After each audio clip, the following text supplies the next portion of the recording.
ვინც არ არის ამ საქმეში ჩახედული და ვის აიღეს ეს კომპენსაცია, მაგრამ რეალურად ისე პრობლემები შეიძლება ჩიკო ზოგჯერ ვიყავით უკვე საქართველოს პარლამენტში და იქ უნდა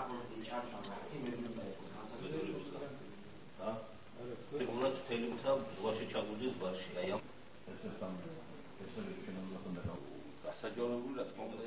ეკომიგრანტებისთვის ეხლა შუახევში და ქედის მუნიციპალიტეტებში ყოფილ საავადმყოფოს რეაბილიტაცია ჩაუტარდა ყოფილ საავადმყოფოში, სადაც ნაწილი ეკომიგრანტები განთავსდნენ, დანარჩენი ეკომიგრანტებისთვის უკვე მიმუშავებთ და დამატებით გაცნობთ თუ რა სახის დახმარებები იქნება ამ ოჯახებზე. დღეს მდგომარეობით დაახლოებით 150 ოჯახამდე გვეყოლება დასაკმაყოფილებელი, ეს ეხება ქობულეთი, ხელვაჩაური და ხულოს მუნიციპალიტეტის მოსახლეობა. ჩვენ შევმუშავებთ კონკრეტული რეკომენდაციების პაკეტი, რომელიც მოიცავს ყველა ძირითად საკითხს, რომელთაც უნდა დარეგულდეს ეკომიგრაციის სახელმწიფო პოლიტიკა საქართველოში.